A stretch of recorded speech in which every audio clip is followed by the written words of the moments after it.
Alright y'all, welcome back to Common Arms channel. So this video is going to be pretty interesting because it's a little bit different. Normally I'll do reactions to military units or their training or what have you. But this video is going to be focusing primarily on casualty evaluation. So what you actually do when you walk up on someone who's injured. And you know, a lot of militaries will do general basic training on how to do this. But yeah, this video does a pretty good job of breaking it down. It uses the same acronym that we use in the U.S. Armed Forces, which is March, and it'll go over everything. But yeah, this video does come from the Norwegian Armed Forces, so it's completely in Norwegian. There's no subtitles, but I think I'll be able to basically explain alongside of what they're actually doing. And just give my context to how effective it is. And if I can butt in, I'll also go over the do's and don'ts, stuff you should and shouldn't do if you're actually still in a gunfight or in a firefight. But before, I'm going to plug my merch, of course. So this is actually a sticker that I ordered off of my website on Redbubble a couple weeks ago. And yeah, pretty high quality sticker. Again, I've ordered a lot of stuff from Redbubble, so I'm not too worried about the quality. But yeah, if you guys are interested, you can just hit the link down in the description and check out the merch. I'm probably not going to be hitting the merch advertisement so much in my videos too much after the next couple of videos. But yeah, I'll keep putting the link in the description. Definitely let me know what you guys think. And again, if you do buy something, if you have like Instagram or what have you, just feel free to tag me in it. And if you want, I can throw you up on the video. I think it'd be pretty cool. But we'll get right into the video, and I think you guys will enjoy it because it's a pretty good one.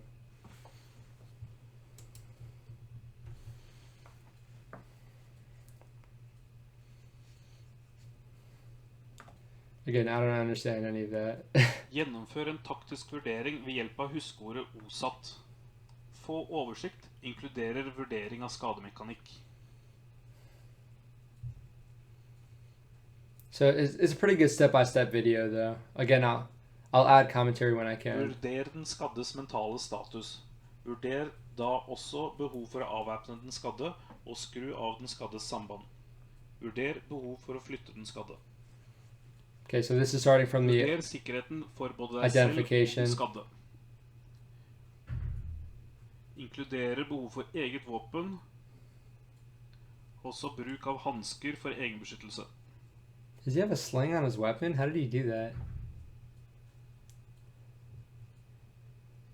Iverksett akutte tiltak. Husk no tilbakemelding og varsling, inkludert tiltak for transport. Again, gloves are going to be a little bit iffy, depending on if you're in combat or not. So M is going to be the mass hemorrhage. Den skadde er her flyttet og avvæpnet. Finn og stans alle store blødninger. Blødsip av hals og nakke, samt ekstremiteter. Sjekk alltid handske for blod etter hver sveip. Okay, so the M, the mass hemorrhaging, is pretty much the only step that you're going to be doing on the X. And basically what on the X means is, again, if you're in a firefight and someone just got hit, someone's down, and you need to do quick aid, you're going to be doing the mass hemorrhaging part. And that'll be, you know, if their artery is severed, they're bleeding a lot, you can throw a tourniquet on them and then move them to a safer place before you start going into anything else. And a good way to check mass hemorrhaging, if you can't really see, if it's not too obvious, you're going to be doing that blood sweep. And it's a good thing to do anyway, just because, you know, you might see someone shot in the arm or what have you, and you might not, you know, check other places, and all of a sudden they're you know, from more arteries severed. So it's important to do a blood sweep just so you can see where the blood actually is, see if there's any secondary injuries. But a good rule of thumb is to take his weapon away, and that's just because they might get disoriented, and you know, it could get a little unsafe. So yep, you're going to get very close and personal with the blood sweep, get all the extremities and whatnot. Revurder. Gjør en taktisk vurdering. Checking your hands after each area. Okay, moving into airways. This is a really helpful acronym too. Sørg for frie luftveier. Bevisstløse skal legges i sideleie.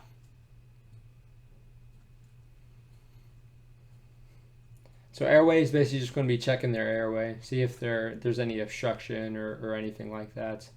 See if they're breathing.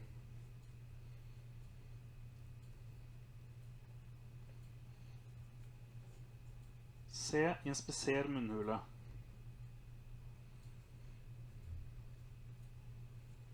Lytt og føl etter pust i 10 sekunder på bevisstløse. Another good thing to do is just to open the airway, and there's a few methods, but generally if you pull the jaw down, it'll open that airway up. Revurder. Gjør en taktisk vurdering. So they're not choking on their tongue or Og anything. revurder M hvis det blir gjort funn og tiltak på M. Okay. It didn't really go over it, but again, you want to open that jaw up just so you can open the airway. Vurder å opprettholde respirasjon, inkludert undersøkelse og behandling.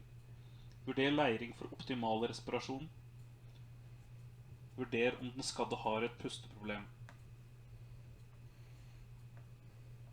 Okay, so Løsne og eventuelt fjern den skaddes materiell og bekledning for å kunne gjøre en god nok vurdering av den skaddes pusting. respiration, see if there's any issue with their chest, if their lungs are operating the way they should be and whatnot. Just make sure there's a good rise and fall of the chest. Because sometimes if someone gets shot in the chest, Legg en hånd på den øvre del av den skaddes mage og lytt samtidig på pusten. Vurder dybde og frekvens. yeah, it's always good to also listen. You can sort of bring in more senses. It just makes it a little bit easier. Deretter finn og dekk til store åpne skader. Optimalt gjøres dette med innsyn på huden, men vær bevisst fare for hypotermi. Yeah, so if someone has a chest injury, one side of their chest might rise and the other might not. Innsyn og sveip armhule. Deretter kontroll av hanske for blod. Deretter lange strekk og inspiser strekkstedene etter åpne skader. Mm.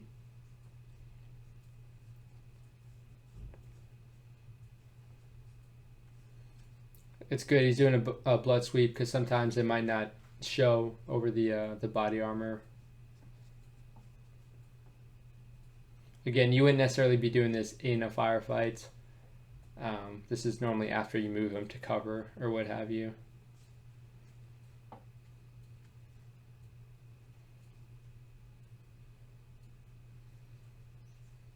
So when someone gets shot in the chest, you just generally need to look for an entry and an exit wound. Der det ikke er mulig med direkte innsyn og strekk, gjennomfør sveip. Kontroller alltid hansker for blod. Yeah. So if there's anything penetrating the chest, you need to seal it because it might have penetrated Ved the funn lung. må man få innsyn på skaden. Her kan den skaddes legges i sideleie på motsatt side for innsyn og behandling. Dekk til den skadde for å unngå hypotermi. Fixing the uniform isn't necessary. A lot of times it just gets cut right off. Because if someone went through something like this, they're probably not going to be Revurder airways. going back into the fight. Revurder M og den taktiske situasjonen.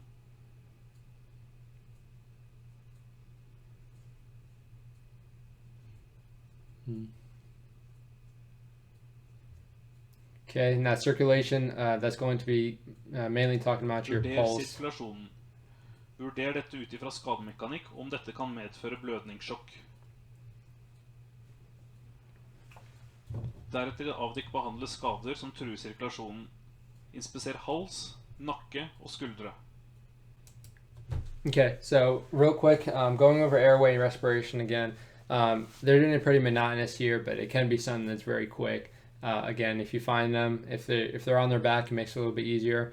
But you can either do a head tilt. So if you tilt their head back, their mouth will naturally open, and they're not going to be suffocating on their tongue or anything. Or you can do the jaw thrust, which is basically when you just come over to the sides and thrust their jaw open again, just to open that airway. And then you can put your ear over by their mouth to see if you can hear or feel any air coming in or out. And then while you're doing that, you're also looking for the chest expansion. It obviously sounds a lot easier while they're on the ground, on their back, but you can also do it, if they're on their side. It just makes it a little bit more complicated. And then moving into the circulation, again, that's going to be the pulse. So you need to find a good area to check the pulse. And a lot of times you might want to check the pulse in a few different areas just to see if, one part of the body got more trauma than the other. Seeing how the blood's actually flowing throughout the body. But checking the pulse is very important, obviously. If they don't have a pulse, that's not a good sign.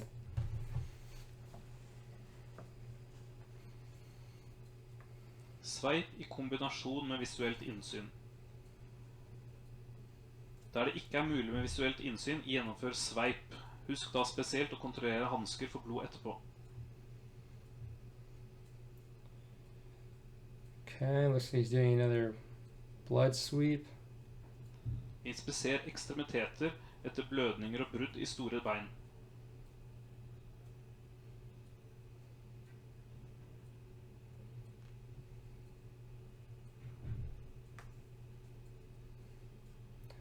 So it looks like he's checking the main arteries.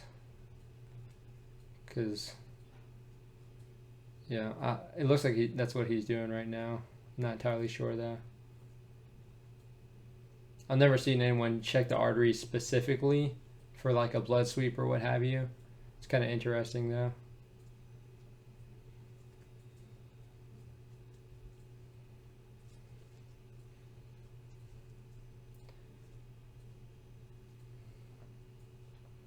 Inspiser hodet.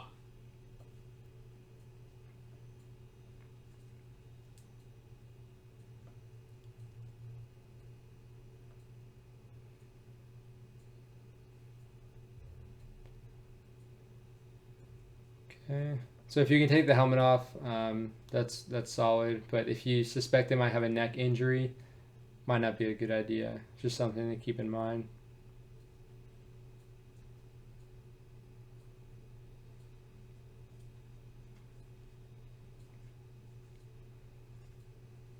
Åpne buksa for å inspisere lyske, rumpe og lår.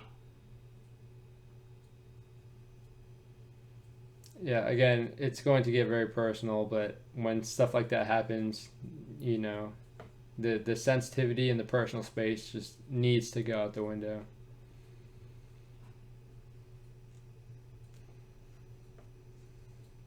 So you can also check if they have any internal bleeding. You know, on the backside, there might be some blood coming out, and that's a pretty good sign of internal bleeding. A lot of times it might not be so obvious, but internal bleeding can be very serious as well.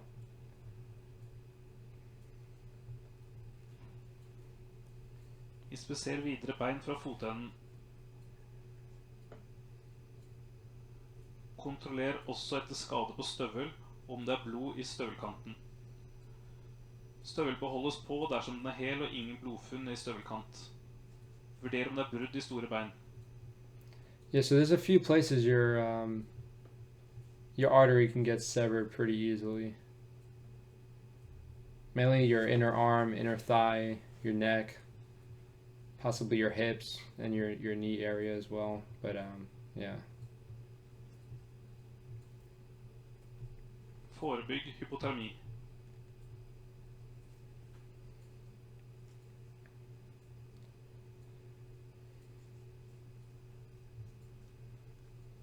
Revurdering av den taktiske situasjonen og revurdering av A og R.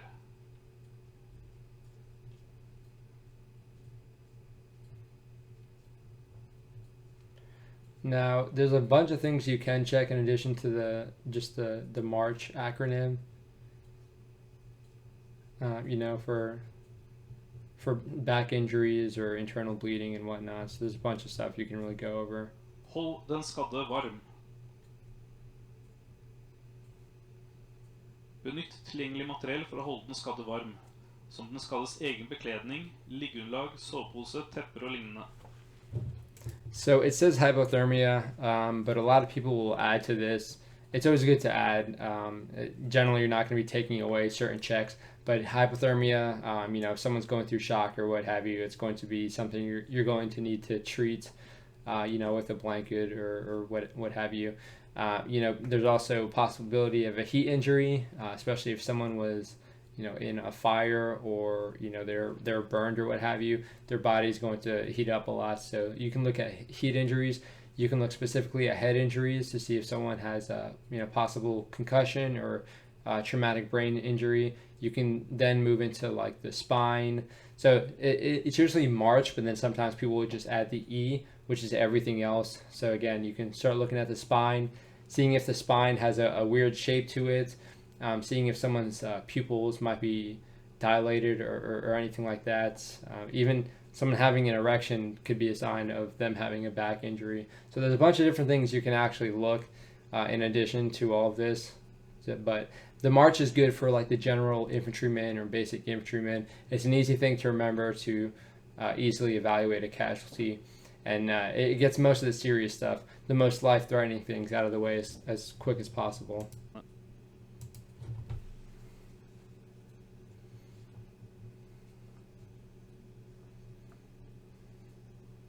Always gotta have that hat in your pocket in case some higher up starts yelling at you because you take off your armor and don't have a hat on.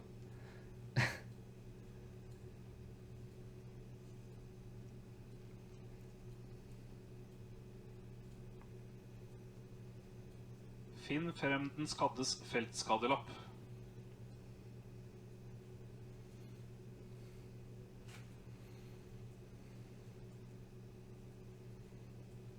Curious as to what this is going to be.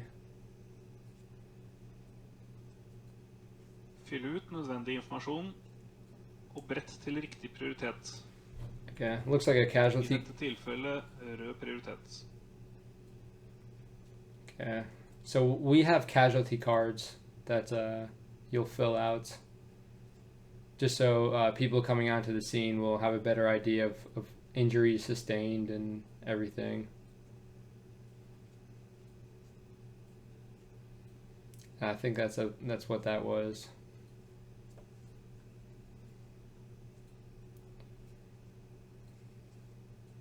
Benytt strikken til å feste lappen primært til en av den skaddes armer. Gjennomfør en god revurdering av taktisk situasjon. A og R.